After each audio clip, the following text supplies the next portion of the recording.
أعوذ بالله من الشيطان الرجيم بسم الله الرحمن الرحيم إن الحمد لله والصلاة والسلام على رسول الله وعلى آله وصحبه وسلم تسليما كثيرا أما بعد رب اشرح لي صدري ويسر لي أمري واحلل عقدة من لساني يفقهوا قولي السلام عليكم ورحمة الله وبركاته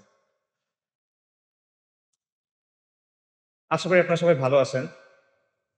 প্রথমে আমি একটা ডিসক্লেমার দিয়ে শুরু করি, ঠিক আছে? প্রথমে আমি তিনটা বিষয়ে আপনাদের কাছে মাফ চেয়ে নিচ্ছি। প্রথম বিষয়টা হলো, আমি পাবলিক স্পিচ দিয়ে অভ্যস্ত না। I prefer writing. লেখার অনেক সুবিধা আছে, আপনি এডিট করতে পারেন, রিভাইজ করতে পারেন, মুছে ফেলতে পারেন, রাইট? কিন্তু বলার সময় এগুলো করার সুযোগ নেই। অ্যান্ড আমার আসলে বলার যেহেতু অভ্যাস নাই, তাই আমি আসলে খুব সুন্দর করে গুছায় বলতে পারবো, এটা আমার কাছে মনে হচ্ছে না। এটা হলো 1 নম্বর বিষয়। 2 নম্বর বিষয় হলো, আমাকে বাসা থেকে বলে দিছে যে সুন্দর বাংলা ভাষায় কথা বলতে। কিন্তু বাসার অনেক কথার মতো এই কথাটাও সম্ভবত আমি রাখতে পারতেছি না, কারণ প্রমিত বাংলা ভাষা যেটা করেছি খেয়েছি, এটা বলতেও আমি অভ্যস্ত না। তা আমি যেটা অনেক চেষ্টা করি হয়তো বা কিছু বলতে পারবো, বাট এটা খুব ডিফিকাল্ট হয়ে যাবে। সো আপনাদের কষ্ট করে এটা একটু শুনতে হবে। তো এই দুটোর বিষয় বলতেছি এই জন্য, কারণ আলহামদুলিল্লাহ আজকে যারা বক্তব্য দিচ্ছেন তারা সবাই খুব সুন্দর করে কথা বলেন, সবাই সুবক্তা, খুব গুছায় কথা বলেন। তো আপনারা যদি ওনাদের বক্তব্যের মতো বক্তব্য আমার কাছে এক্সপেক্ট করেন, তাহলে আসলে হবে না। আমার বক্তব্যটা আপনাদের একটু কষ্ট করে শুনতে হবে, একটু অগোছালো বক্তব্য হবে, ভাঙাচোরা বক্তব্য হবে। এটা হলো 2টা বিষয়। 3 নম্বর বিষয়টা হলো, আজকে কিছু বক্তব্যে কিছু কথা আসতে পারে যেগুলো কঠিন লাগবে কারো কাছে। তো এগুলো কারো বিরুদ্ধে যাওয়ার জন্য না বা কারো সমালোচনা করার জন্য না। এগুলো বলার একমাত্র কারণ হলো, আমি ট্রুলি মনে করি যে আমাদের বর্তমানের জন্য এবং আমাদের ভবিষ্যতের জন্য, এই কমের জন্য এবং এই জমিনের জন্য এই কথাগুলো বলা দরকার। সো এই 3টা হলো ডিসক্লেইমার, ঠিক আছে? ডিসক্লেইমার শেষ, এখন আমি মূল কথায় যাচ্ছি। আচ্ছা, আমরা একটা ঐতিহাসিক সময় পার করতেছি। গত 40 দিনে এমন অনেক ঘটনা ঘটে গেছে যেটা আসলে কয়েক দশকে ঘটে না। একটা ব্রুটাল ব্লাডি প্রসেসের মধ্যে দিয়ে আমরা কিছু অর্জন পাইছি। খুনি হাসিনা, দিল্লির পাপেট হাসিনা, সে পালাইছে এবং তার যে সৈন্য সামন্ত আছে তারা গা ঢাকা দিছে। এবং এই পুরো প্রসেসটা এখনো আমরা আসলে বুঝে উঠতে পারছি কিনা আমি আসলে শিওর না। In a way we are still trying to make sense of it. এবং আমার ধারণা আমরা এখানে যারা আছি বেশিরভাগই এরকম কোনো এক্সপিরিয়েন্সের মধ্যে দিয়ে এর আগে যায়নি। এবং আমরা নিজেদের মধ্যে অনেক কিছু ডিসকাস করতেছি, অনেক কথাবার্তা বুঝতেছি, যার উদ্দেশ্য হলো two make sense of the situation, যে আসলে কি হইলো এবং এটা কোথায় যাচ্ছে, রাইট? সো এই জায়গাটাতে 2টা কোয়েশ্চেন দিয়ে আমি আলোচনাটা শুরু করতে চাই। ফার্স্ট কোয়েশ্চেন হলো, আমরা অনেক কথাবার্তা শুনতেছি যে গণ অভ্যুত্থান, বিপ্লব, প্রতি বিপ্লব, সংস্কার। অনেকে বলতেছে আমরা স্বাধীন হয়েছি, এটা দ্বিতীয় স্বাধীনতা। অনেকে বলছে বিজয় আসছে। আমার কোয়েশ্চেনটা এখানে, প্রথম কোয়েশ্চেন হলো, 15 জুলাই থেকে 5ই আগস্ট পর্যন্ত যে জিনিসটা হইল, এটা কি বিপ্লব ছিল কিনা, নাকি এটা অন্য কিছু ছিল? এটা একটা প্রশ্ন। সেকেন্ড যে প্রশ্নটা, সেটা হলো, আমরা কি এখন স্বাধীন কিনা এবং এটাকে বিজয় কিনা? তো এই 2টা কোয়েশ্চেন গুরুত্বপূর্ণ কেন? এটা গুরুত্বপূর্ণ কারণ এগুলোর অ্যান্সারের উপর ডিপেন্ড করবে আপনি বর্তমানকে কিভাবে বুঝতেছেন, এবং এটার উপর ডিপেন্ড করবে আপনি ভবিষ্যতের ব্যাপারে কিভাবে চিন্তা করবেন। তো এই প্রশ্নগুলোর কিছু অ্যান্সার নিশ্চয়ই আপনারা সবাই ভাবছেন, যে আমাদের ভাইরা বলছেন বিপ্লব হয়ে গেছে। তো আমি আমার মতো করে আমার কিছু চিন্তা আপনার সাথে শেয়ার করি। প্রথম প্রশ্ন হলো, এটা বিপ্লব ছিল কিনা? এই প্রশ্নের অ্যান্সার দেওয়ার আগে 3টা জিনিসের পার্থক্য আমাদের বুঝতে হবে। একটা হলো বিপ্লব, একটা হলো সংস্কার, একটা হলো ক্ষমতার পালাবদল বা ক্ষমতা পরিবর্তন। বিপ্লব হলো একটা সমাজ এবং একটা শাসন ব্যবস্থার মৌলিক পরিবর্তন, আমূল পরিবর্তন। এটা হলো বিপ্লব। সংস্কার হলো এর চেয়ে লিমিটেড। সংস্কারের ক্ষেত্রে একটা বিরাজমান কাঠামো থাকে, বিদ্যমান কাঠামো থাকে, সেটার মধ্যে কিছু পরিবর্তন হয়, কিছু মেরামতি হয়, কিছু পুনর্গঠন হয়। এটা হলো সংস্কার। আর ক্ষমতার পালাবদল, এটা আপনারা সবাই বোঝেন, একজন গেল আরেকজন আসবে, দ্যাটস ইট। আচ্ছা, তাও আমি বোঝানোর জন্য একটা এক্সাম্পল দিই। মনে করেন রাষ্ট্র ক্ষমতা হলো একটা চেয়ারের মতো বা একটা সিংহাসনের মতো। এই সিংহাসনের উপরে শাসক বসে থাকে। এখন আপনি এসে শাসককে এখান থেকে নামায় ফেললেন, ধাক্কা দিয়ে টেনে যেভাবে ইচ্ছা নামায় ফেললেন। এটা কি? এটা হলো সরকার পতন। আপনি তারপর চেয়ারে বসে গেলেন। এটা কি? ক্ষমতা দখল। চেয়ারে বসার পর আপনি চেয়ারটা রেনোভেট করলেন, নতুন করে বার্নিশ করলেন, নতুন করে রং করলেন, কোনো জায়গায় ছিঁড়ে গেছিল সেলাই করলেন, কোনো জায়গায় ঘুণ পোকা ছিল আপনি ওটা চেঞ্জ করলেন। এটা হলো সংস্কার। কিন্তু বিপ্লব কি? বিপ্লব হলো আপনি চেয়ারটা ডিসম্যান্টল করবেন, আপনি ওটা ভাঙবেন, নতুন করে তৈরি করবেন, এবং নতুন চেয়ারটা আগেরটার মতো হবে না, এটা ডিফারেন্ট হবে। এবং প্রবলেম ওটা চেয়ার নাও হইতে পারে, ওটা একটা টুল হইতে পারে, দিবান হইতে পারে। এটা হলো বিপ্লব। কাজেই এই জায়গা থেকে যদি আমরা চিন্তা করি, তাহলে আমি আবার প্রশ্নটা করি, জুলাইয়ের আন্দোলন কি বিপ্লব ছিল কিনা? জুলাইয়ের আন্দোলন বিপ্লব ছিল না। আপনারা চিন্তা করে দেখেন এখানে কি হয়েছে। এখানে শুধুমাত্র একটা কাজে সাফল্য আসছে, সরকার পতন, হাসিনার পতন হয়েছে। কিন্তু ক্ষমতা দখলটাও কিন্তু হয় নাই। যারা বিপ্লবের নেতৃত্ব দিছে তারা কিন্তু ক্ষমতা দখল করে নাই, বরং একটা মিক্সড ধরনের পাওয়ার শেয়ারিং হচ্ছে। এটা আমরা সবাই দেখতেছি এখন, রাইট? আচ্ছা, সংস্কারের ক্ষেত্রে আমরা এখনো বলতে পারতেছি না আসলে সংস্কার কতটুকু হবে। It still remains to be seen. Probably সংস্কার হবে কিছু, নো ডাউট, বাট ডেফিনেটলি এখানে আসলে বিপ্লব হয় নাই। তাহলে এখন প্রশ্ন হলো, কেন এটা বিপ্লব হইল না? এতগুলো মানুষের কোরবানি, এত মানুষ অন্ধ হয়ে গেল, এত মানুষ পঙ্গু হয়ে গেল, এত কষ্ট, তাও এটা কেন বিপ্লব হয় নাই? এটার অ্যান্সারটা আসলে সহজ। কারণ এখানে কোনো বৈপ্লবিক আদর্শ ছিল না, এখানে কোনো বৈপ্লবিক পরিকল্পনা ছিল না, এখানে কোনো এটা কোনো মতাদর্শ প্রতিষ্ঠার জন্য, কোনো আদর্শ বা আকিদা প্রতিষ্ঠার জন্য এই আন্দোলন হয় নাই। এখানে কোনো ম্যানিফেস্টো ছিল না, কোনো কিতাব ছিল না। ইনফ্যাক্ট মানুষ এখানে কোনো নেতার পিছনেও নামে নাই। ইনফ্যাক্ট এই পুরো আন্দোলনটার মজার বিষয় হলো যে মানুষ এখানে আসলে কোনো কিছুর ফরে নামে নাই। তারা এখানে নামছে বিরুদ্ধে। কিসের বিরুদ্ধে? মানুষ এখানে নামছে গণহত্যার বিরুদ্ধে, জুলুমের বিরুদ্ধে। মানুষ এখানে নামছে আবু সাইদের উপর যে গুলি চালানো হয়েছে সেটার বিরুদ্ধে। মানুষ নামছে মুগ্ধ, আসহাবুল ইয়ামিন, ফাইয়াজদের উপর পাখির মতো গুলি করার বিরুদ্ধে। মানুষ নামছে আওয়ামী মিথ্যাচারের বিরুদ্ধে। এই যে লাশের চেয়ে মেট্রো রেল বেশি দামি, এই বয়ানের বিরুদ্ধে মানুষ নামছে। আওয়ামী মিথ্যাচারের বিরুদ্ধে মানুষ নামছে, আওয়ামী জাহেলিয়াতের বিরুদ্ধে মানুষ নামছে, এবং শেখ হাসিনার বিরুদ্ধে মানুষ নামছে। কিন্তু মানুষ কোনো বৈপ্লবিক আদর্শের জন্য নামেনি। পুরো প্রসেসটা একবার চিন্তা করে দেখেন। কোটা সংস্কার এটা কিন্তু একটা জনমানুষের ইস্যু না। মানুষের কিন্তু সমর্থন দিয়েছে অবভিয়াসলি, বাট এটার জন্য মানুষ রাস্তায় নামতো, রাইট? কিন্তু মানুষ শেষ পর্যন্ত নামলো কেন? কারণ হাসিনার লাগাম ছাড়া বক্তব্য, তার একটার পর একটা ব্লান্ডার, তার ব্রুটাল রিপ্রেশন, এসবের কারণে শেষ পর্যন্ত মানুষ চিন্তা করলো যে এবার একটা এসপারোসর হইতে হবে, শি মাস্ট গো। এভাবে আসলে একটা দেশ চলতে পারে না। এই কারণে মানুষ নামছে। এবং বেসিক্যালি শেখ হাসিনা পুরা দেশের মানুষকে তার বিরুদ্ধে আসলে ঐক্যবদ্ধ করছে। এটা ছিল এই বিপ্লবের গ্লু, মানে সরি, এই মুভমেন্টের গ্লু। এটা ছিল এই মুভমেন্টের গ্লু, কোনো আদর্শ না।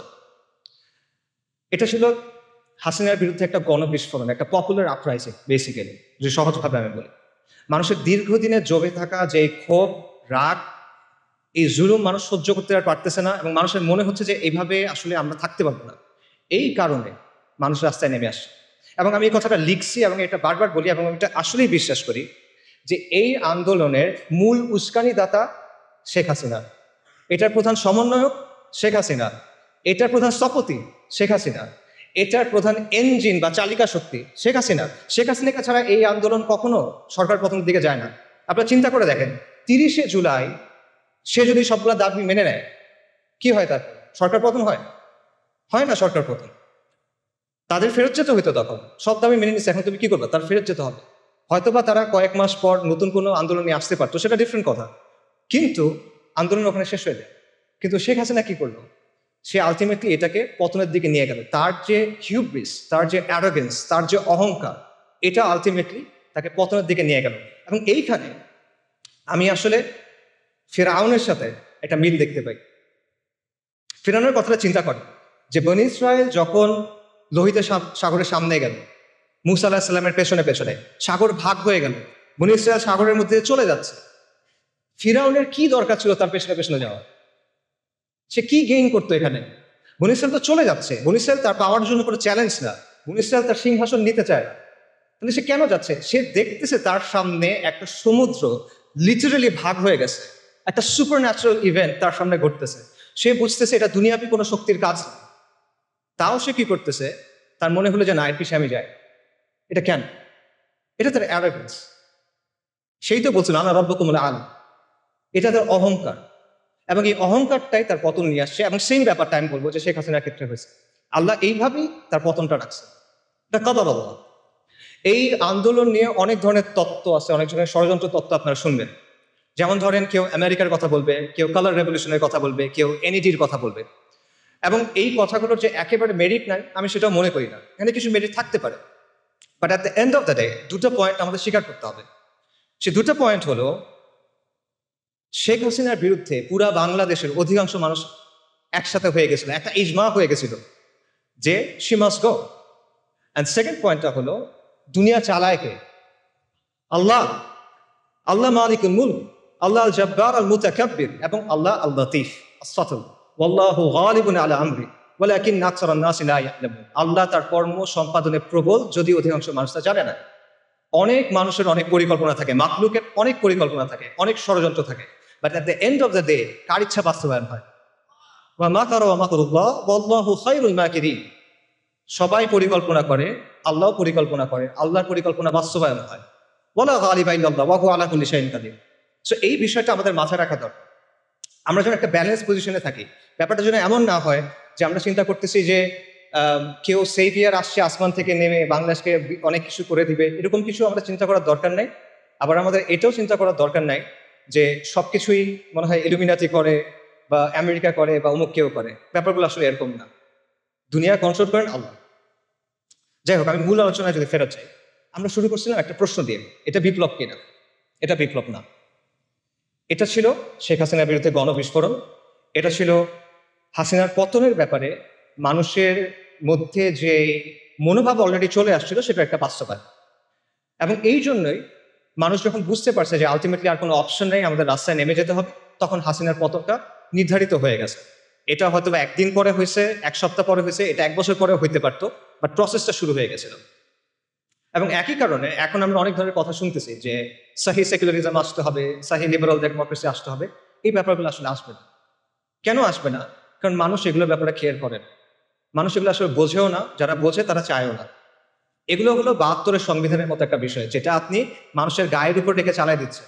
But at the end of the day the people don't care about this things. So ultimately অনেক কথাবার্তা আমরা শুনবো, নয়া রাজনৈতিক বন্দোবস্ত, তারপর সেকুলারিজম, ভালো সেকুলারিজম, লিবারাল ডেমোক্রেসি, বাট এগুলো আসলে আসবে না। কিছু সংস্কার হয়তো আসতে পারে, কিছু সংস্কার আসতে পারে। প্রবাবলি আমরা হয়তো দেখতে পাবো যে কেউ ২ টার্মের বেশি প্রধানমন্ত্রী হবে না, এরকম কিছু হতে পারে। প্রধানমন্ত্রীর অফিস এবং প্রেসিডেন্টের অফিস একটা পাওয়ার ব্যালেন্স হয়তো আসতে পারে, এটা হতে পারে, সমস্যা নেই।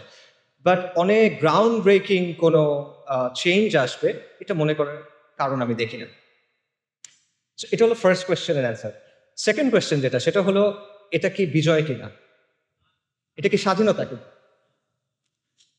এই প্রশ্নের অ্যান্সারটা আসলে অলরেডি স্পষ্ট হয়ে যাওয়া উচিত। তাও এটা আসলে বিজয় না, এটা সর্বোচ্চ একটা আংশিক বিজয় আমরা বলতে পারি, বাট এটা কোনো অর্থেই, কোনো সেন্সে এটা সামগ্রিক বিজয় হইতে পারে না।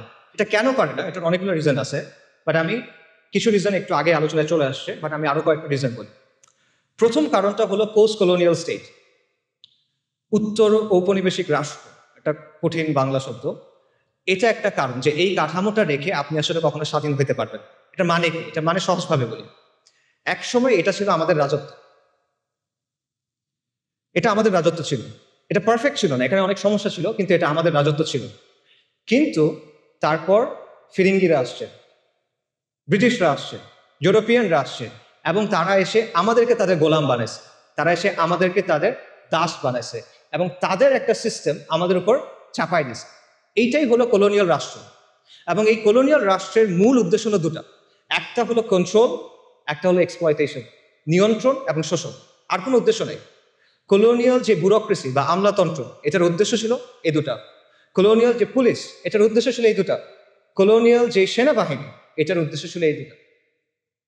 আজকে ফিরিঙ্গিরা নাই, চলে গেছে, অনেক আগেই চলে গেছে, কিন্তু ওদের যে সিস্টেম সেটা রয়ে গেছে। আজকে আমাদের যে ব্যুরোক্রেসি আছে সেটা কলোনিয়াল ব্যুরোক্রেসির কন্টিনিউয়েশন, ধারাবাহিকতা। আজকে আমাদের যে পুলিশ বাহিনী আছে সেটা কলোনিয়াল পুলিশ বাহিনীর ধারাবাহিকতা, এবং উপমহাদেশের যে সেনাবাহিনীগুলো আছে এগুলো সবগুলো ব্রিটিশ ইন্ডিয়ান আর্মির ধারাবাহিকতা। এটা ভেঙেই মানে এটা থেকেই পাকিস্তান আর্মি এবং ইন্ডিয়ান আর্মি হয়েছে, এবং দেন সেখান থেকে বাংলাদেশ আর্মি হয়েছে। এগুলো হিস্টোরিক্যাল ফ্যাক্ট, কেউ ডিনাই করতে পারবে না। সো যেই কাঠামোটা তৈরি হয়েছিল নিয়ন্ত্রণের জন্য এবং কন্ট্রোল করার জন্য, সেই কাঠামোটাকে রেখে দিয়ে আপনি আসলে কিভাবে স্বাধীন হবে, কিভাবে বিজয়ী হবে, এটা পসিবল না। এটা গেল একটা রিজন। আরেকটা রিজন হলো মডার্ন স্টেট ইটসেলফ।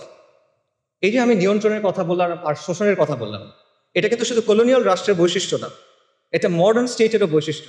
আধুনিক যে রাষ্ট্র সেটা ইনহেরেন্টলি একটা ডমিনেটিং, কন্ট্রোলিং, অথরিটেরিয়ান মেশিনারি। এটা এমন একটা যন্ত্র যার উদ্দেশ্য হলো শোষণ করা এবং নিয়ন্ত্রণ করা। এবং এটা শুধুমাত্র আমাদের মতো তৃতীয় বিশ্ব বা গ্লোবাল সাউথের দেশগুলোর জন্য না, এটা পুরো বিশ্বে। আমাদের দেশে একটা ধারণা আছে যে হাসিনার যে সেকুলারিজম ওইটা ছিল ভাইভ সেকুলারিজম বা মওদু সেকুলারিজম, আর আমেরিকাতে যেটা আছে বা ইংল্যান্ডে যেটা আছে বা মতান্তরে ফ্রান্সে যেটা আছে এটা হলো সাহি সেকুলারিজম। কিন্তু এই যে নিয়ন্ত্রণের ব্যাপারটা, কন্ট্রোলের ব্যাপারটা, এটা সেখানেও আছে। এটা নিয়ে অনেক একাডেমিক আলোচনা আছে, আমি সেই আলোচনায় যাব না। আমি আপনাদের একটা এক্সাম্পল দিব, যে এক্সাম্পলটা আপনারা সবাই দেখছেন। সেটা হলো কোভিডের কথা চিন্তা করে দেখেন, বিশেষ করে লকডাউন এবং ভ্যাকসিনের কথা।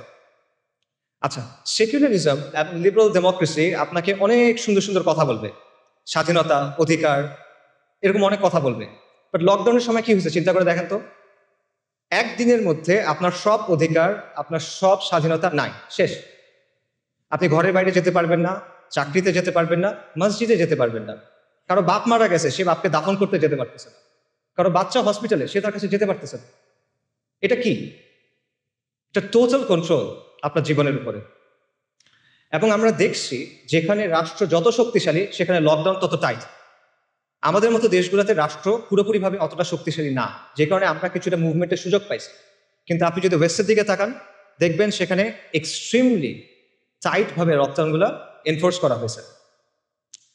তো এই যে লকডাউন, এটা কিন্তু আপনি দেখেন, এটা আপনার সমস্ত অধিকার, স্বাধীনতাকে নিয়ন্ত্রণে নিয়ে ফেলা হলো। এটা একটা ডিপ্রেশন, এটা একটা কর্তৃত্ববাদ, এবং এটা সেকুলার ডেমোক্রেসিগুলাই করতেছে। এবং এর মধ্যেও আমরা দেখছি যে দুটা অংশ হয়ে গেছে, যে সাধারণ মানুষ লকডাউনের মধ্যে বাসায় বসে আছে, পাগল হয়ে যাচ্ছে, সর্বশান্ত হয়ে যাচ্ছে। অন্যদিকে এলিট যারা, তারা পার্টি করে বেড়াচ্ছে, এরকম খবর আসে, ওবামারা পার্টি করে বেড়াচ্ছে, ওদিকে মানুষজন মেন্টাল হেল্পলাইনে ফোন করতে করতে এই হয়ে যাচ্ছে, শহীদ হয়ে যাইতেছে, এরকম একটা অবস্থা। আচ্ছা, এরপর দেখেন লকডাউনের পর কি আসলো? ভ্যাকসিন। ভ্যাকসিন না নিলে আপনি দুনিয়াতে অচল, আপনার ভ্যাকসিন নিতেই হবে। আপনার শরীরের মধ্যে আপনি একটা আনটেস্টেড এক্সপেরিমেন্টাল ড্রাগ নেবেন, এখানে আপনার কোনো সে নাই। আপনাকে বেসিক্যালি কোয়ার্স করা হলো এটা নেওয়ার জন্য, নইলে আপনি হজেও যেতে পারবেন, এরকম একটা অবস্থা, তাই না? তো এর যে টোটাল কন্ট্রোল আর কি হইতে পারে? এটা কোনো মেটাফরিক্যাল কন্ট্রোল না, এটা কোনো রূপক কন্ট্রোল না, এটা রিয়েল কন্ট্রোল।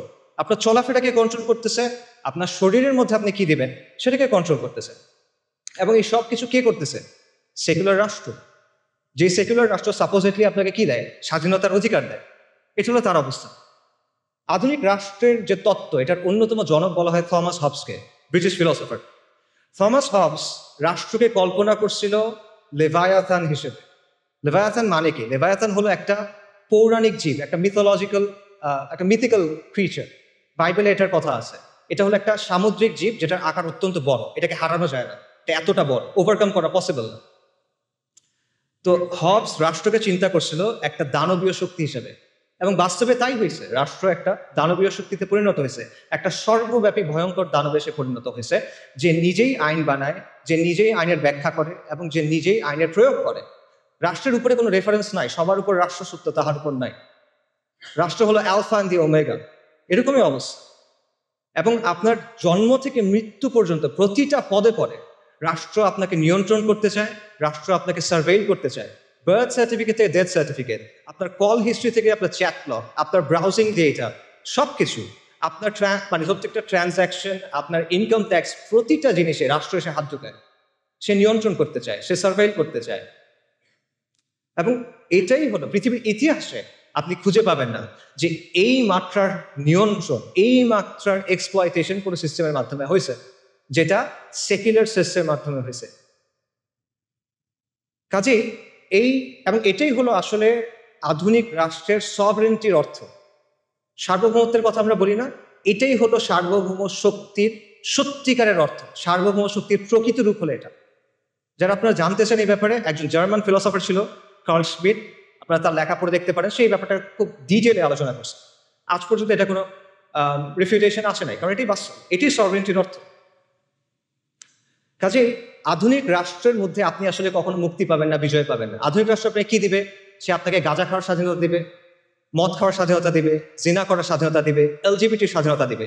এগুলো দিয়ে সে আপনাকে ভুলায় রাখবে, কিন্তু আসল স্বাধীনতা সে আপনাকে দিতে পারবে না। মজার ব্যাপার হলো, আজকে আমাদের এখানে যারা অনেক বৈপ্লবিক কথাবার্তা বলতেছে, তাদের দাওয়াতের মধ্যে আসলে বৈপ্লবিক কিছু নাই। তারা বেসিক্যালি ওয়েস্ট থেকে ধার করা কিছু টার্মিনোলজি এবং কিছু ধারণা প্রচার করতেছে, এবং এমন সব টার্মিনোলজি এবং ধারণা যেগুলো ওয়েস্টে অলরেডি অবসলিট হয়ে গেছে, তামাদি হয়ে গেছে। ওয়েস্টে আপনি দেখেন liberal democracy is on the retreat.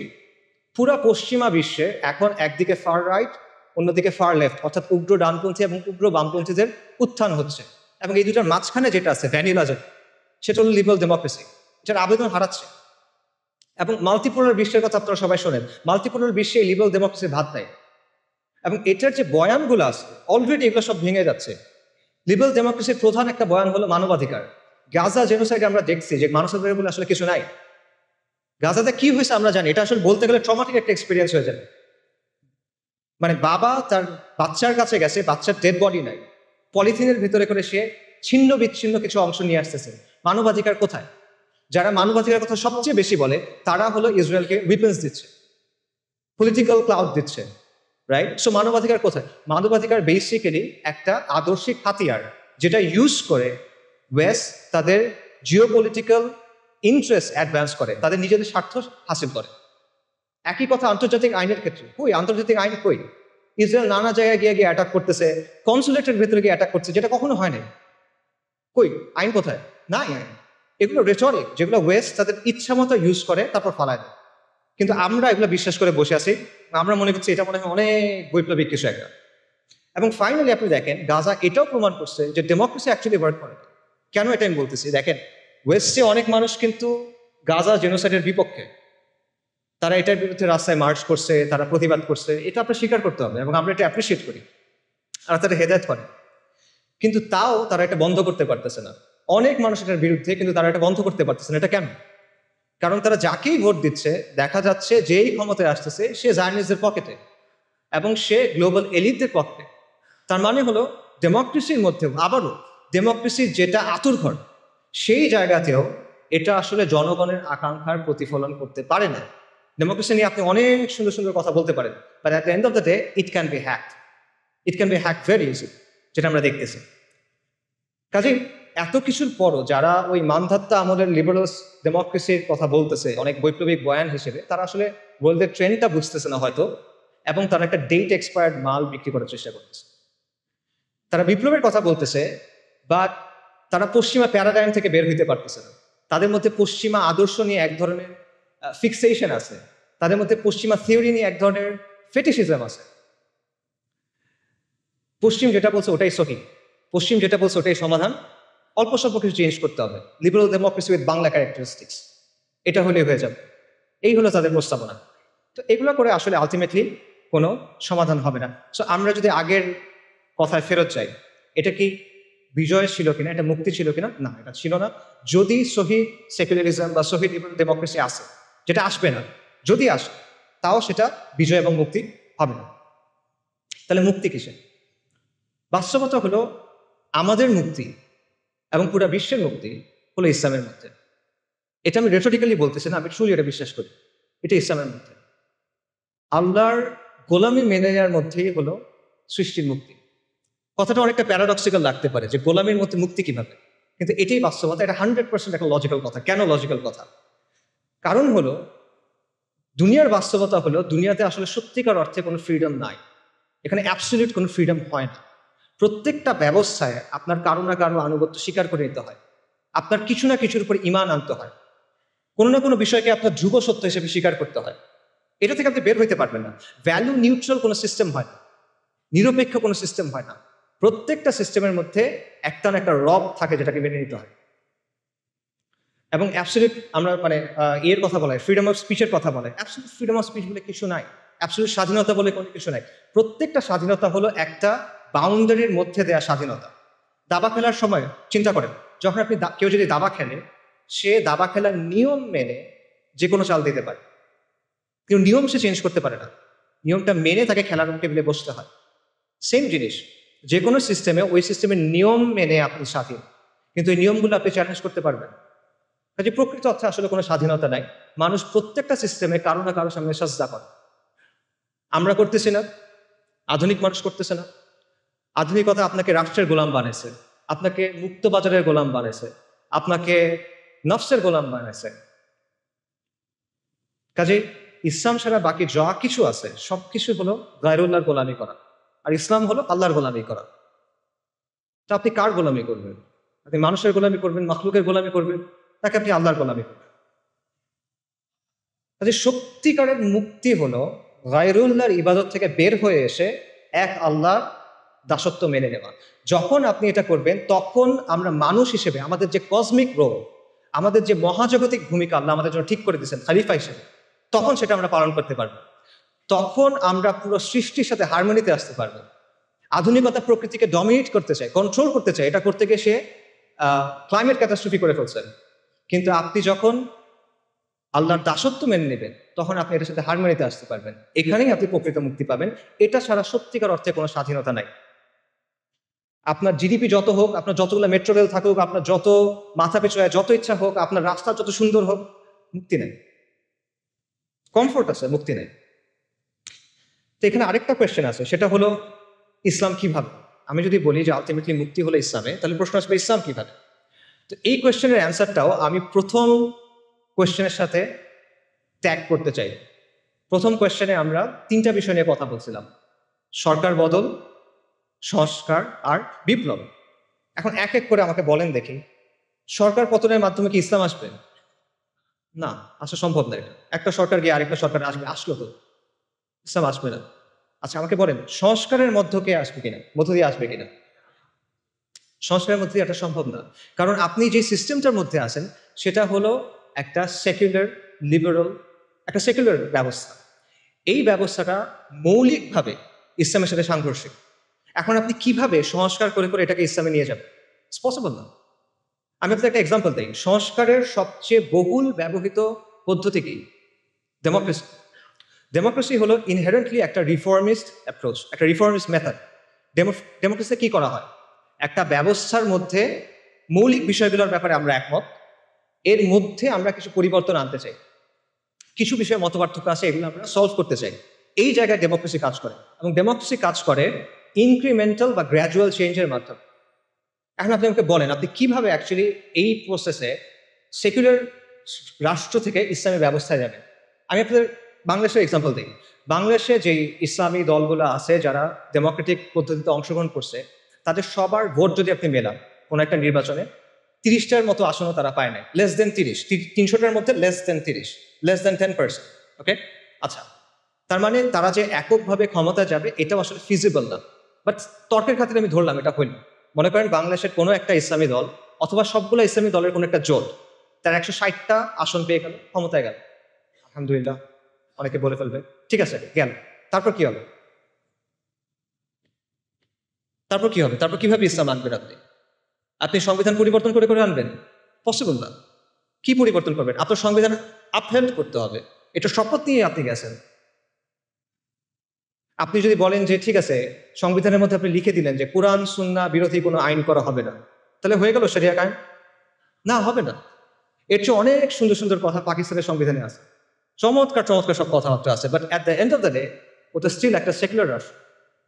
কাজে সংস্কারের মাধ্যমে আপনি জিনিসটা করতে পারবেন না। এবং দেখেন, এই যে আমরা যে আলোচনাগুলো শুনতেছি বিপ্লব গণ অভ্যুত্থান নিয়ে, ওখানে কিন্তু এই কথাগুলো আসতেছে যে গণ অভ্যুত্থানের বৈধতা আপনি সংবিধান থেকে পাবেন না, গণ অভ্যুত্থান করতে হলে সংবিধানের বাইরে গিয়ে করতে হবে। এই কথাগুলো আসতেছে না? নতুন গঠন করতে হলেও পুরনো সংবিধান দিয়ে হবে না। তো আপনি যদি এতটুক কাজ সংবিধানের মধ্যে না করতে পারেন, আপনি সেকুলারিজম থেকে ইসলামী ব্যবস্থায় যাবেন, সেটা আপনি কেমনে সংবিধানের মধ্যে দিয়ে করবেন বা কেমনে এই প্রসেসের মধ্যে দিয়ে করবেন? এটা আনরিয়ালিস্টিক, ইট ইজ পসিবল না, ইম্পসিবল। এখানে আরো অনেকগুলো বিষয় আসলে আছে, অত কথা বললাম না, সময় হয়ে যাচ্ছে। দুটো পয়েন্ট বলি।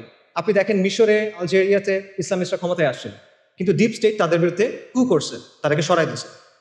তিউনিসিয়াতে সেম জিনিস হয়েছে, কিন্তু তিউনিসিয়াতে যারা ক্ষমতায় আসছিল তারা ইসলামিস্ট ছিল না, তারা ছিল সাবেক ইসলামিস্ট যারা পরবর্তীতে লিবারাল ডেমোক্রেট হয়েছে, তাদেরকেও কু করে সরাই দিয়েছে। এবং এই ব্যবস্থায় যারা গেছে তারা নিজেরা চেঞ্জ হয়ে গেছে। 1980-র দশকে অনেকগুলো মুসলিম দেশের ইসলামী মুভমেন্টগুলো অনেক তর্ক বিতর্কর পর একটা সিদ্ধান্ত নিয়েছিল যে ঠিক আছে, আমরা ইসলাম কায়েমের জন্য ডেমোক্রেটিক পদ্ধতি ইউজ করব। এটার উদ্দেশ্য কি? আমরা ক্ষমতায় যাব, তারপর আমরা ধীরে ধীরে ইসলাম কায়েম করার চেষ্টা করব। ভালো উদ্দেশ্য। তারপর কি হয়েছে? 40 বছর পর হয়েছে যে আমরা দেখতেছি যে তারা নিজেরা এখন আর ইসলামী রাষ্ট্রের কথাই বলে। এদের অনেকেই, সবাই না, অনেকেই। এটা এখন কি বলে?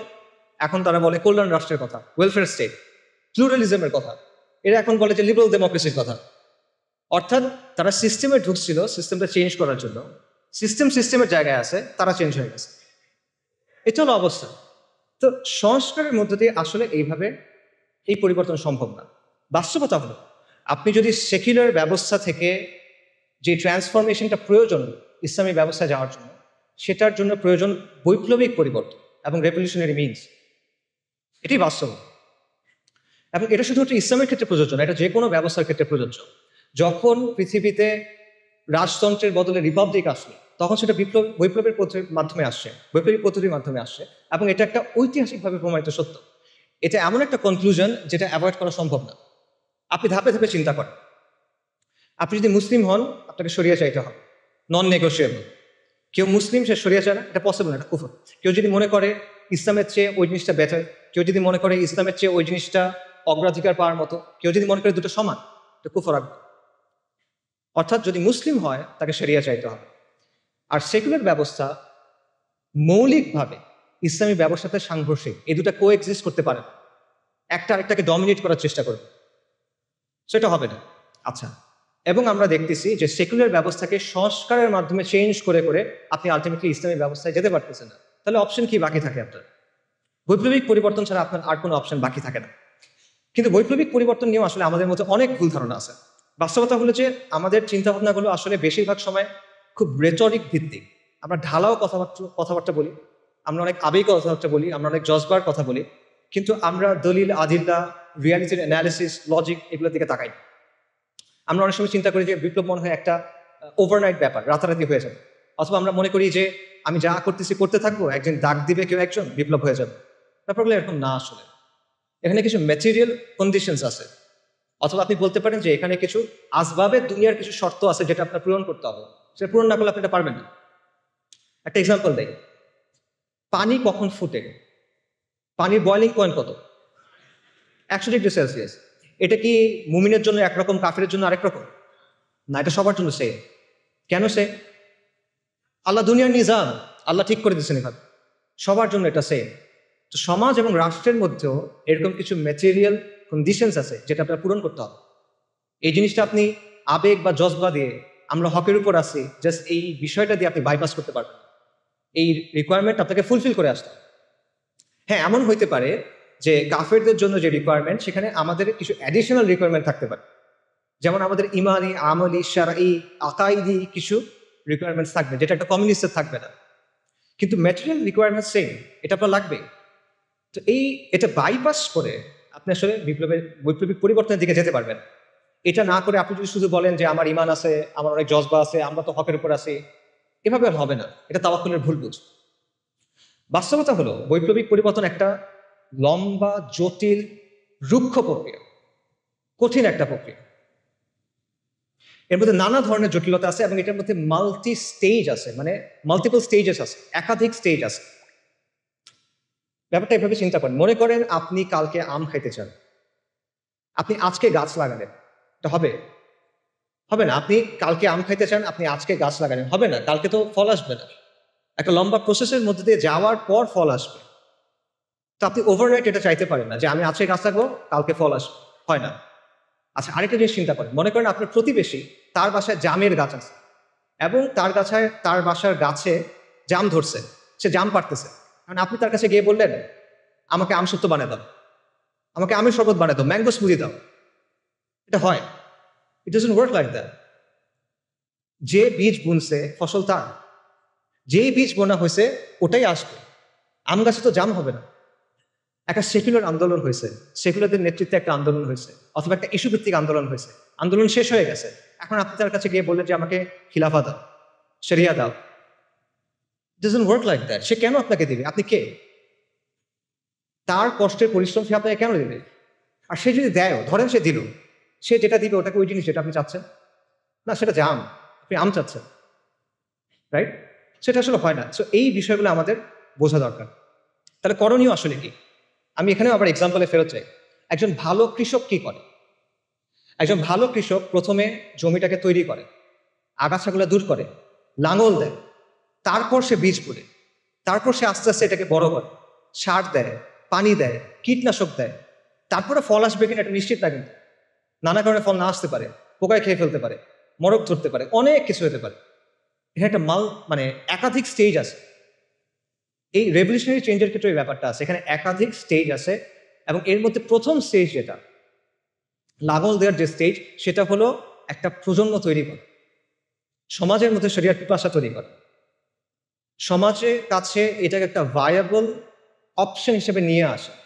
এবং এটা 2-5 বছরের কাজ না, এটা একটা ডেকেডস লং প্রজেক্ট। এটা আপনি বাইপাস করতে পারবেন না। এবং এটা কিন্তু একটা স্টেজ, এরপরে আরো স্টেজ আছে। আপনি লাঙল দিচ্ছেন শুধু, এরপর বীজ বুনতে হবে, গাছটা আস্তে আস্তে বড় করতে হবে, সার দিতে হবে, এটসেট্রা এটসেট্রা। তো এটা একটা মাল্টি স্টেজ প্রসেস এবং একটা লং টার্ম প্রসেস। এই বিষয়টা আমাদের বোঝা দরকার। এটা রাতারাতি অর্জন করার কিছু না। এবং কেবল জজবা দিয়ে, কেউ রেটরিক দিয়ে, জেনেরিক কিছু কথা বলে, গরম গরম স্লোগান দিয়ে বা ভক্তি দিয়ে, আমি অমুককে অনুসরণ করি, উনি বলছেন তারা এটা ঠিক, এভাবে এই জিনিসটা হবে না। দুনিয়া এভাবে চলে না। তো এই ধরনের পরিবর্তন নিয়ে আসলে আরো অনেক কথা বলার সুযোগ আছে, বাট ওইদিকে আর না যাই, সময় যেহেতু নাই। আমি যেটা বলবো সেটা হলো যে আপনি সংস্কারের পথ বেছে নেবেন না বৈপ্লবিক পরিবর্তনের পথ, এটা আপনার ডিসিশন, এটা আমি আপনাকে বলে দিব না। আমি শুধু আপনাকে এইটুকু বলবো যে ডিসিশনটা ভেবে চিনতে নেয়, বুঝে শুনে নেয়, এবং সৎ হন নিজের সাথে এবং অন্যের সাথেও সৎ হন।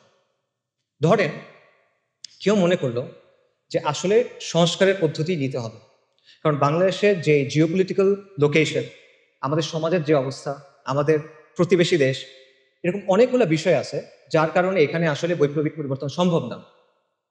এটা করতে গেলে লাভের চেয়ে ক্ষতি বেশি হবে। তাই আমি যেটা করব, আমি অল্প স্বল্প ভালোর জন্য চেষ্টা করব, সংস্কারের কিছু চেষ্টা করব। আমার উদ্দেশ্য হবে মুসলিমদের স্বার্থ সংরক্ষণ করা, আমার উদ্দেশ্য হবে আমর বিল মারুফ নাহি আনিল মুনকার। ঠিক আছে, এটা একটা ভায়াবল পজিশন হয়তো হইতে পারে। আপনি এই পজিশন যদি নেন, তাহলে আপনার দায়িত্ব হলো নিজের কাছে স্বীকার করা এবং মানুষের কাছে বলা যে এটা আমার পদ্ধতি, এই পদ্ধতিতে ইসলাম আসবে না, এটা আপনার বলতে হবে। আপনি সংস্কারের পদ্ধতি নেবেন, কিন্তু আপনি বলবেন যে আমি বিপ্লব করতেছি, এটা হলে হবে না। আপনি এমন কোনো প্রতিশ্রুতি দিবেন না যেটা আপনি ডেলিভার করতে পারবেন না। Don't promise something that you can deliver, right? এটা ধোকাবাজি, পিওর ধোকাবাজি। এই জিনিসটা করে দেবেন। আপনি বলেন যে না আমি পারবো, আমি এতটুকু জানি ভাই, আমি এতটুকু করছি, আই ক্যান রেসপেক্ট দ্যাট, কিন্তু যেটা নাই ওটা বলে লাভ নেই। একইভাবে আপনি যদি বৈপ্লবিক পথ নেন, তাহলে রেটোরিক্যাল আলাপ, ভক্তির আলাপ, এই জিনিসপত্রগুলো ছেড়ে দিয়ে আপনি প্র্যাকটিক্যাল রিয়েলিস্টিক আলাপে আসেন। আপনি ম্যাটেরিয়াল কন্ডিশনগুলো নিয়ে চিন্তা করেন, ঠিক আছে? এবং এইসব চিন্তা বাদ দেন যে মনে করেন হঠাৎ কোনো একটা ঘটনা ঘটবে, হঠাৎ ডাক আসবে, আর আমরা সবাই রাস্তায় নেমে যাবো, ইনকিলাব ইনকিলাব, ইন্তিফাদা ইন্তিফাদা। না, এটা একটা লম্বা প্রসেস, যেটা আমি আগে বলতেছিলাম। কাজে মোট কথা হলো যে সংস্কার বা বিপ্লব আপনি যেই পথে নেন, it's your choice, no problem. বা বুঝে শুনে নেন, নিজের অবস্থানের ব্যাপারে সৎ হন, ধোকাবাজি করেন না, মানুষের সাথে না, নিজের সাথে না, তরুণদের সাথে না। এটা অনেক বড় একটা দায়। এই দায় নিয়ে আপনি আল্লাহর সামনে দাঁড়াতে চান না আসলে। আচ্ছা, একটা কথা দিয়ে শেষ করি, সেটা হলো যেটাই আপনি পছন্দ করেন, সংস্কার অথবা বিপ্লব, দুটা ক্ষেত্রে আপনার আসলে একটা কাজ করতে হবে। যদি আপনি চান আগামীর বাংলাদেশে ইসলাম শক্তিশালী হোক, তাহলে আপনি যে তরিকায় নেন, আপনার একটা কাজ করতেই হবে, এটা না করলে হবে না। সেই কাজটা কি? এটাও একটা প্রশ্ন দিয়ে বলি, আমাদের সমাজের সেন্ট্রাল কনফ্লিক্ট, আমাদের সমাজের প্রধান দ্বন্দ্ব কি? প্রধান দ্বন্দ্ব কি আমি বোঝাই। মনে করেন রাসূলুল্লাহ সাল্লাল্লাহু আলাইহি সাল্লাম যখন নবুয়ত পাইলেন, তখন পৃথিবীতে কিন্তু অনেক ঘটনা ঘটতেছিল। রোমান আর পার্সিয়ানদের মধ্যে যুদ্ধ চলতেছিল, ব্যাপক যুদ্ধ, অনেক বছর ধরে। আরবে বিভিন্ন রাজাদের মধ্যে যুদ্ধ চলতেছিল। জাজিরাতে কুরাইশদের বিভিন্ন গোত্রের মধ্যে রেষারেষি চলতেছিল, এটা আমরা জানি, বনু উমাইয়া, বনু হাশম, নানা কাহিনী। আফ্রিকাতে অনেক সাম্রাজ্য ছিল, তাদের মধ্যে যুদ্ধ চলতেছিল। এইসবের মাঝখানে আপনি যদি ওই সময়ের একটা পেপার পাইতেন, মনে করেন ওইখানে আসলে রাসূলুল্লাহ সাল্লাল্লাহু আলাইহি ওয়াসাল্লামের নিউজটা যখন উনি নবুয়ত পাইছেন, এটা কোথায় আসতো? মনে করেন 8 নাম্বার পেজে ছোট্ট একটা ইঞ্চি করে একটা খবর আসতো, তাই না? কিছু না আসলে মনে করতো মানুষ, but at the end of the day এটাই ছিল মূল ঘটনা। যদি আমরা পৃথিবীর একটা হিস্ট্রি লিখি, রাসূলুল্লাহ সাল্লাল্লাহু আলাইহি ওয়াসাল্লাম হলেন বা আম্বিয়ায়ে কেরাম হলেন মূল ক্যারেক্টার, এবং তাদের সাথে যেগুলো ঘটতেছে এগুলো হলো মূল স্টোরি লাইন, বাকি সবকিছু হলো সাইড ক্যারেক্টার, সাইড কোয়েস্ট, পার্শ্ব চরিত্র, রাইট? তার মানে ওই সময় পৃথিবীতে মূল কনফ্লিক্ট কোনটা ছিল? ইমান বনাম শিরক, তাওহীদ বনাম শিরক, ইমান বনাম কুফর, দ্যাটস ইট। সিমিলারলি আপনার চিন্তা করতে হবে যে আমাদের সমাজে মূল কনফ্লিক্ট কোনটা। কারণ আপনি যখন মূল কনফ্লিক্টে ফোকাস করবেন, তখন আপনি একটা সমাজকে একটা পরিণতির দিকে নিতে পারবেন, নইলে পারবেন না। তা আমাদের সমাজে সেন্ট্রাল কনফ্লিক্ট কোনটা? আমরা অনেক কথাবার্তা বলি। আগে বলা হয়তো আওয়ামী লীগ বনাম বিএনপি, ভারত বনাম আমেরিকা, বা ভারত বনাম চায়না, শাহবাগ বনাম অ্যান্টাই শাহবাগ, ফ্যাসিজম বনাম অ্যান্টাই ফ্যাসিজম, অনেক কথা বলা হয়। But at the end of the day এগুলো কোনোটাই আমাদের সমাজের সেন্ট্রাল কনফ্লিক্ট না। এগুলো যদি সলভ হয়ে যায়, তাও আপনি বুঝাই পাচ্ছেন না, মুক্তি পাচ্ছেন না, যেটার কথা আমরা বললাম। মনে করেন প্রো ইন্ডিয়া গভর্নমেন্ট চলে গিয়ে একটা প্রো আমেরিকান গভর্নমেন্ট আসলো, সমাধান হয়েছে? মনে করেন ফ্যাসিস্ট গভর্নমেন্ট চলে গিয়ে একটা অ্যান্টাই ফ্যাসিস্ট গভর্নমেন্ট আসলো, সমাধান হয়েছে? মনে করেন কালকে থেকে শাহবাগ নাই বাংলাদেশে, সমাধান হবে? পাকিস্তানে তো শাহবাগ নাই, পাকিস্তানে তো শান্তি নিকেতনই এই সেকুলাররা নাই, কিন্তু সেখানেও তো লিবারেল সেকুলার এই সমাজটা নিয়ন্ত্রণ করে। বাংলাদেশের আগে পাকিস্তানে ট্রান্সজেন্ডার আইন পাশ হয়ে গেছে, কিভাবে? সেখানে তো শাহবাগই নাই। সো শাহবাগই ব্যানিশ করে দেন, আপনার সমস্যার সমাধান হচ্ছে না। সমাধান হলো মূল কনফ্লিক্টের জায়গাটা, এবং মূল কনফ্লিক্টটা হলো ইসলাম বনাম সেকুলারিজমের দ্বন্দ্ব, আল্লাহর আইন বনাম গায়রুল্লাহর আইনের দ্বন্দ্ব, আল্লাহর শরিয়া বনাম মানুষের শরিয়ার দ্বন্দ্ব, ইসলাম বনাম মানুষের বানানো তন্ত্র মন্ত্রের জন্য। এটাই হলো মূল কনফ্লিক্ট। আল্লাহ আযজা ওয়াজাল কোরআনে কি বলছেন? সব আম্বিয়ায়ে কিরামকে কোন দাওয়াত দিয়ে পাঠানো হয়েছে? নবী রাসূলকে কোন দাওয়াত দিয়ে পাঠানো হয়েছে? আল্লাহ আযজা ওয়াজাল বলছে, ওয়ালাকাদ বাআসনা ফি কুল্লি উম্মাতির রাসূলান আন ইবুদুল্লাহা ওয়াজতানিবুত তাগুত। আমি প্রত্যেক উম্মার কাছে রাসূল প্রেরণ করছি এই মর্মে যে তোমরা আল্লাহর ইবাদত করো, তাগুতকে বর্জন করো। কুফর বিত তাগুত ওয়া ঈমান বিল্লাহ। এখন আপনি আমাকে বলেন, যদি আপনি আল্লাহর উপর বিশ্বাস আনেন, তাহলে আপনি আল্লাহর আইনকে বাদ দিতে পারবেন? এটা পসিবল? পসিবল না। আপনি যদি আল্লাহর উপর বিশ্বাস আনেন, আপনি গায়রুল্লাহর আইন মেনে দিতে পারবেন? পসিবল না। তাহলে আপনি যদি ঈমান বিল্লাহ এবং কুফর বিত তাগুত চান, তাহলে অবশ্যই আপনাকে মানতে হবে যে ইসলাম এবং সেকুলারিজমের মধ্যে একটা প্রচন্ড দ্বন্দ্ব আছে, এবং এটাই আসলে সবচেয়ে বড় দ্বন্দ্ব। আপনাকে কেউ বাধ্য করতেছে না আজকে যে তুমি গিয়ে লাত মানাত উজ্জার সামনে গিয়ে সাজদা করো। কেউ আপনাকে বলতেছে না যে তুমি হুবালের সামনে গিয়ে একটা জিনিস কোরবানি করো, কেউ বলবে না। কিন্তু সে কি বলবে? আল্লাহর আইন ছাড়ো, গায়রুল্লাহর আইন ধর, সে এটা আপনাকে বলবে। সো এইটাই হলো সেন্ট্রাল কনফ্লিক্ট, এবং এই বিষয়টাকে আমাদের দাওয়ার মূল ভিত্তি বানাইতে হবে, এবং আমাদেরকে এটা সমাজের মূল প্রশ্নে পরিণত করতে হবে, যেটা আমরা পারি নাই। এখানে আমরা স্পেকটাকুলারলি ফেল করছি। বাংলাদেশের সাধারণ মানুষ যখন তার ভবিষ্যৎ নিয়ে চিন্তা করে, সে কি বলে? দেখেন সে কিসের কথা বলে? সে বলে ডেমোক্রেসির কথা, সে ভোটের কথা বলে, সে অর্থনীতির কথা বলে, কিন্তু সে কিন্তু শরিয়ার কথা বলে না। তো এটা সেকুলারদের সাফল্য যে তারা তাদের স্লোগান, তাদের চিন্তাগুলো মানুষের কাছে পৌঁছে দিতে পারছে, এবং আমাদের ব্যর্থতা যে এত ইম্পর্টেন্ট একটা বিষয় আমরা মানুষের কাছে পৌঁছে দিতে পারি নাই। কাজে যদি আমরা ইসলামের বিজয় চাই, তাহলে অথবা আমরা ইসলামকে শক্তিশালী করতে চাই, আবারও বলতেছি, আপনি সংস্কার চান অথবা আপনি বিপ্লব চান, এই কাজটা আপনার করতেই হবে। ইসলাম এবং সেকুলারিজমের মধ্যে যে দ্বন্দ্ব, এটাকে আপনার সমাজের সেন্ট্রাল কনফ্লিক্টে পরিণত করতে হবে। বাকি সবকিছু সেকেন্ডারি। হ্যাঁ, অবশ্যই ব্যক্তি পর্যায়ে আপনি দাওয়া করবেন ইমান, আমল, আকীদার, অফকোর্স এটা বাদ যাবে না। বাট যখন আপনি সামষ্টিক পর্যায়ে যাবেন, সমাজের কথা বলবেন, তখন এটা আপনার দাওয়ার মূল কেন্দ্র হতে হবে। পাশাপাশি আরেকটা জিনিস আপনাকে করতে হবে, সেটা হলো মানুষের জীবনের সাথে যে জড়িত যে বিষয়গুলো আছে, যেগুলো নিয়ে মানুষ কনসার্ন, সেগুলো নিয়ে আপনার কথা বলতে হবে এবং সেটা বলতে হবে ইসলামের জায়গা থেকে। এবং এটাও নবী রাসূলদের দাওয়ার সুন্নাহ। নবী রাসূলগণ তাওহীদের দাওয়াত দিয়েছেন, অবশ্যই সত্য। একই সাথে তারা কিন্তু সমাজের জুলুম এবং অনাচারের বিরুদ্ধে কথা বলছে। ফিরআউন বনী ইসরায়েলকে বন্দি করে রাখছিল, তাদের উপর জুলুম করতেছিল। আল্লাহ যখন মূসা আলাইহিস সালামকে ফিরআউনের কাছে পাঠালেন, মূসা আলাইহিস সালাম গিয়ে কি বললেন? আল্লাহর ইবাদত করো, আল্লাহর উপর ঈমান আনো, বনী ইসরায়েলের উপর জুলুম করা বন্ধ করো, বনী ইসরায়েলকে ছেড়ে দাও। লূত আলাইহিস সালাম তার কওমকে কি বললেন? যে তোমরা এই বিকৃত কাজ ছেড়ে দাও। তারা কিন্তু ঈমান আনে নাই তখন, তাও তিনি এটা বলতেছেন। শুআইব আলাইহিস সালাম মাদিয়ানবাসীকে কি বলছেন? যে তোমরা আল্লাহর উপর ঈমান আনো এবং ওজনে কম দিও না, পরিমাপে কম দিও না। কারণ ওটা ছিল ওই সমাজের সবচেয়ে বড় সমস্যা। কাজে এটা পরিষ্কার যে নবী রাসূলগণ শুধুমাত্র তাদের জাতিকে তাওহীদের দাওয়াত দেন নাই, পাশাপাশি সমাজের যে বিরাজমান সমস্যাগুলো ছিল, বড় বড় সমস্যা, সেগুলো নিয়ে তারা কথা বলছেন এবং এটা আপনাকেও করতে হবে। এটা আম্বিয়া কেরামের দাওয়াত সুন্নাহ এবং এটা আমাদের করতে হবে। আমরা বলি যে ইসলাম হলো কমপ্লিট কোড অফ লাইফ। তাহলে দ্রব্যমূল্যের সমস্যা, বেকারত্বের সমস্যা, যে বিষয়গুলো নিয়ে মানুষ পেরেশান থাকে, এগুলো ইসলামের মধ্যে নাই, এগুলো শরিয়ার বিষয় না। আপনি এগুলো নিয়ে কথা বলবেন না? কেন বলবেন না? তাহলে এটা Islamic complete code of life কিভাবে হইলো? আপনার কথা তো আপনার কাজের সাথে মিলবে না তখন। সেই কাজটা আমাদের করতে হবে এবং এটা শুধু, আবারও আমি বলতেছি, এটা শুধু ঢালাও বক্তব্য দিয়ে হবে না। আপনার প্র্যাকটিক্যাল সমাধান তার সামনে আনতে হবে, আপনার প্র্যাগম্যাটিক সমাধান তার সামনে আনতে হবে ইসলামের জায়গা থেকে। আপনি এটা বললে হবে না যে ইসলাম সব সমস্যার সমাধান দেয়।